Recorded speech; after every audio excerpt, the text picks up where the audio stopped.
So could this silent killer be rearing its ugly head in the Libyan war? And if so, what would be the toxic toll on the people there?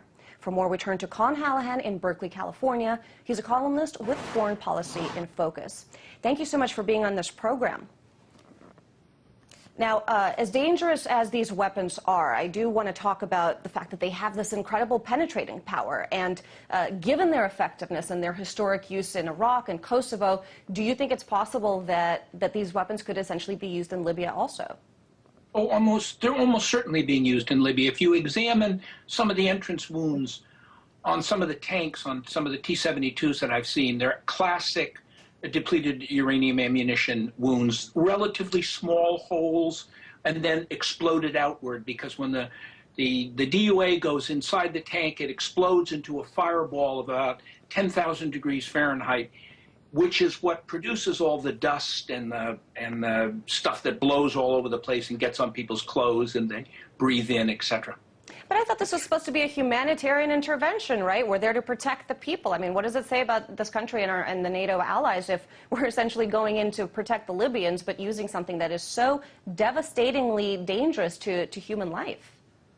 Well, it really should be banned. I mean, this depleted uranium ammunition is really in the category of poison gas or dum-dum bullets. It's the kind of weapon that really should come under the Geneva Conventions, because not only is it radioactive, that is, not only can you breathe it in and therefore it produces bone marrow changes and chromosomal changes and that kind of thing. Uranium is extremely toxic metal. Uranium DUA rounds go very deep into the ground because they're so heavy. They there get into, according to the World Health Organization, they get into the water tables. And so people are drinking this stuff. It destroys kidneys, it destroys livers. It's just very dangerous stuff.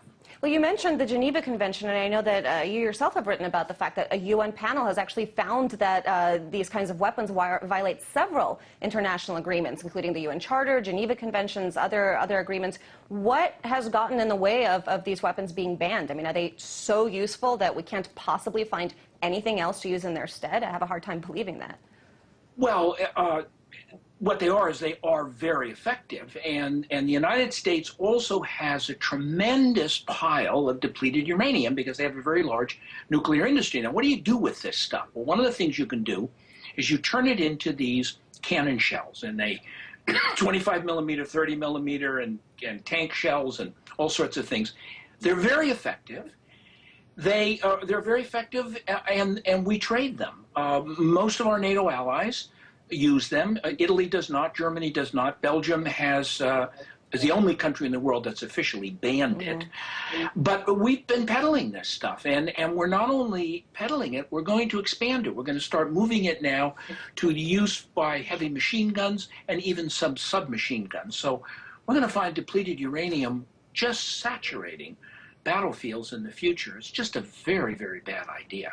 Now, I know it's like comparing apples and oranges when we talk about depleted uranium weapons and nuclear weapons. They're completely separate things. But from a big picture perspective, does this sort of undermine America's push to wean the world off of its nuclear weapons? And does it say something about our inability to essentially convince people that we mean what we say when we talk about certain dangers that they're facing? Well, I think it does. I mean, I think if we're pushing, for instance, a nuclear non-proliferation agreement, and we're presently, you know, have these sanctions against Iran, we have sanctions against North Korea, and at the same time that we're using nuclear materials in warfare, you know, I think most people in the world look at that and they see hypocrisy. So I think that politically it's a bad idea. I know that medically it's an extremely bad idea, and it's just one of those things that an effective weapon that you have to step away from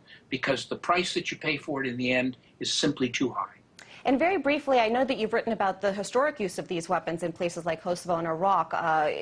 DU ammunition weapons were, our own government insisted that it was perfectly safe, that there were no medical consequences as a result of its use, yet it's been linked to Gulf War syndrome. Talk a little bit about the medical consequences here. Well, actually, you know, they don't say that. It's just that they don't tell anyone what they're saying.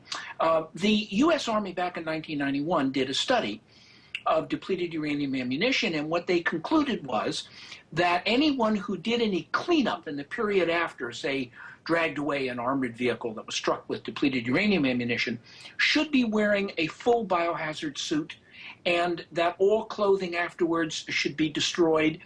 The tanks that they bought back from the Gulf War that were struck by depleted uranium ammunition friendly fire, they were buried in radioactive dumps. So actually, the Army knew that the stuff was dangerous. What they didn't do was they didn't tell anybody that it was dangerous. And that's still the situation today. Well, still the situation today, and we're also not telling anyone whether we're actually using this stuff or not. Really unfortunate developments there. Thank you so much for your time.